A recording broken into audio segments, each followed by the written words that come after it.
ਇਲਾਕੇ ਦੇ ਬਹੁਤ ਪਰੇਸ਼ਾਨ ਹੈ ਕਿਉਂਕਿ ਪਾਣੀ ਜਿਹੜਾ ਬਹੁਤ ਜ਼ਿਆਦਾ ਚੜ ਚੁੱਕਾ। ਲੋਕੀ ਆਪਣੇ ਘਰਾਂ ਦੀਆਂ ਛੱਤਾਂ ਤੇ ਚੜੇ ਆ। 10-10 12-12 फुट एक बिल्डिंग डूब चुकी है। जितना ये आएगा खतरा बढ़ता जाएगा और इसकी जद में इसके घेरे में और लोग आते जाएंगे। शुमाली इंडिया में मुसलसल बारिशों से सैलाब की सूरत हाल बहुत तशवीशनाक हो गई है। अगर बरसात इस तरह से हिमाचल में होती रही, इधर होती रही, तो फिर परिस्थितियां बिगड़ भी सकती हैं।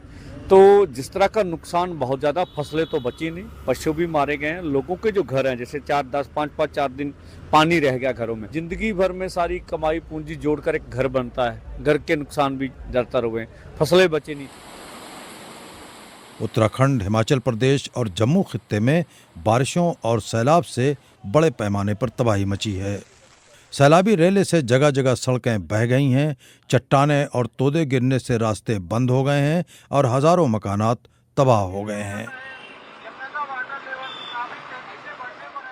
दिल्ली में भी जमुना खतरे के निशान से ऊपर बह रही है।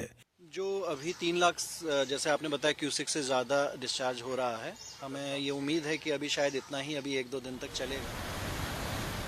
उधर पंजाब में इतवार की रात से मुसलसल बारिशों से सैलाब की सिचुएशन और भी मुश्किल हो गई है।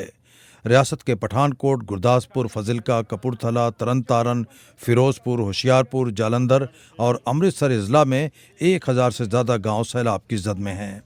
सैलाब का पानी खेतों और बस्तियों में पहुंच गया है।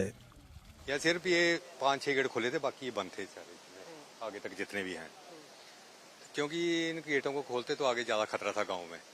फिर नीचे से इन्होंने जाके कट मारा, इसको दरिया को काटा, फिर ये गेट खोले, तभी ये कंट्रोल हुआ पानी। नुकसान काफ़ी हुआ, नीचे काफ़ी नुकसान है। इमदादी टीमें लोगों को सैलाबज़दा इलाकों से निकालने में लगी हुई हैं। रावी, ब्यास, घग्गर और दूसरे दरियाओं में पानी मुसलसल बढ़ रहा है।